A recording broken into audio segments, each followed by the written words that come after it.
Now in this session we start on the application of using STI, Schrödinger time independent equation, for scattering.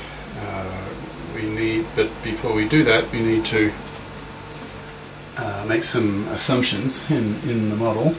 So let's assume that the scattering center, or the target at the center of this expanding sphere of scattered wave. So let's assume that it's heavy. It's so heavy that effectively there's no recoil by that target. So effectively then there's no energy transfer from the incoming particles and the target, and that means that the energy of the scattered waves or particles is the same as they had when they were coming in, and hence the de Broglie wavelength is the same. So all these assumptions are made just to simplify the model. It's going to get complicated enough anyway. And in fact, I think as a kind of warning, I suppose, by the end of this, this and the next session, future sessions, you'll be probably feeling a bit frustrated because there's quite a lot thrown at you from higher level. So this chapter's sort of it's giving you a taste of higher things, put it that way. There's a lot of graduate stuff that's been pulled into undergrad level, and so there are quite a few details that are glossed over, and that can be frustrating. I know if you're a mathematician, for example, if you hear the phrase, "it can be shown that," in other words, you're not going to be shown it, and it's often impossible to derive, it's too difficult or whatever. It's the bane of mathematicians. Well, something similar in quantum mechanics as well. You just certain results are just thrown at you from analysis or knowledge at a higher level, and you'll feel that a bit with this session and the next few. Anyway, all right. Okay, so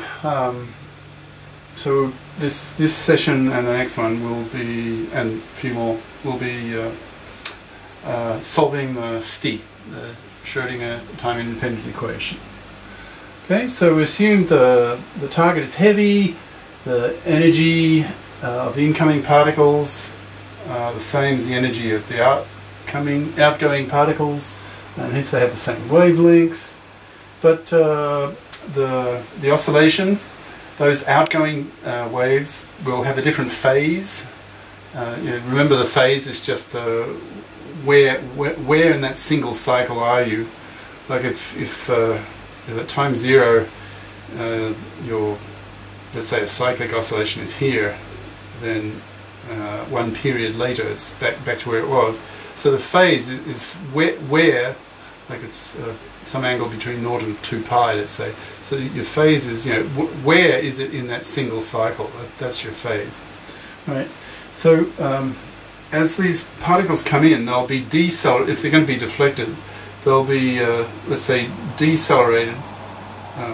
If they're repelled, for example, if the target and the particle have the same charge, for example, and the particle's getting very close, it's almost dead on in a head-on collision, let's say, that particle will be decelerated, and then as it moves away from the target, it'll be accelerated because repelled away.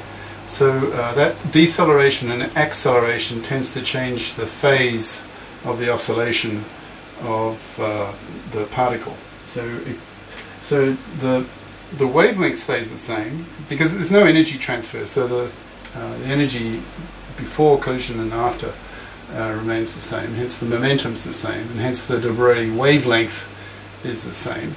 But that oscillation may change its phase. So expect that. So expect the phase to be changed by an amount. Just call it delta.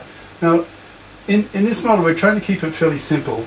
We're really only interested in where does the scattering end up? Where does the particle end up? What's its theta? The angle of deflection. and what's the probability of it ending up in a solid angle that corresponds to theta, that that strip that we were talking about earlier session. Right?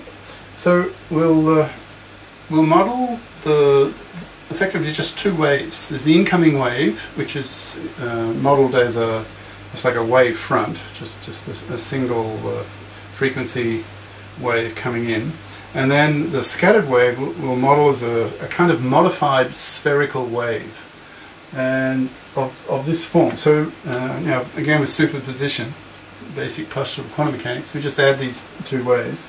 So here's our wave front incomings, I kx, so let k be positive, so you're coming in from the left this way, and here's your outgoing wave. Now, there's a z here. I suppose you could put x, doesn't really matter. This letter here is just to indicate that it's one-dimensional. It's just coming in along the, you could put x. Yz, well, different convention.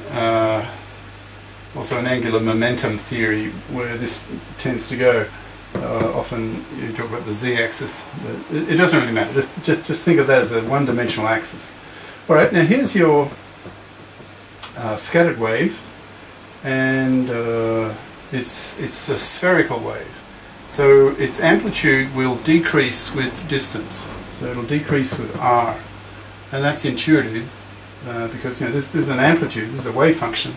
So when you square it, you get the probability. Well, if you're squaring this kind of thing, if you had only an outgoing spherical wave and you squared it, you get an r squared underneath, and that's how the probability of finding a particle drops off as the size of your observation sphere, if you like. That the area of the sphere will increase as r squared, because the area of a sphere is 4 pi r squared. So the amplitude should be r underneath. So this is a kind of expanding, oscillating, this is your oscillation part, spherical wave. Now, why this function of theta? Why is that? Well, this f of theta, that reflects the fact that the probability is going to depend on, finding the particle, detecting the particle after the scattering, will depend on the scattering angle theta. Right?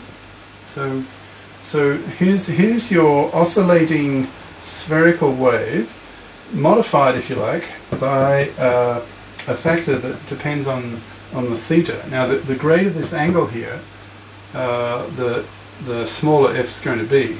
Right? Most of the particles just go straight through. They don't get deflected. Okay. Now this f here is called the scattering amplitude. It seems a reasonable name. It just modifies the size of this outgoing wave, depending on the angle theta. Right? Okay, now what I was saying a bit before about things getting thrown at you, which is rather frustrating, a bit frustrating about this particular chapter. I felt the same. You may remember from chapter 1, when we were talking about the interpretation of the wave function, and you remember this J, the probability current density. If you look on psi squared as a kind of, well, Born interpretation is the probability of finding particles in a given volume.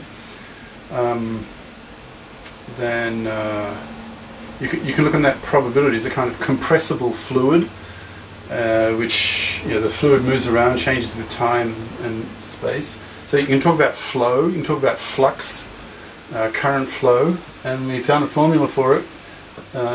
Chapter 1 or 2, very early on in the course. J, and we had this formula. So this, I've written it out again here from chapter, I think it was chapter 1, hang on, it's page 13. Yeah, chapter 1. Okay, so I've written it out here. Now, from the first question at the end of chapter, well, the end of this lecture, so question 5.1, and so see the problem session. So in the problem session of this lecture, I will need to solve this. Okay, you can actually solve. You can get Now remember what this, in the previous session we talked about this. So d little sigma, what is that? That's the fraction of the particles that scatter through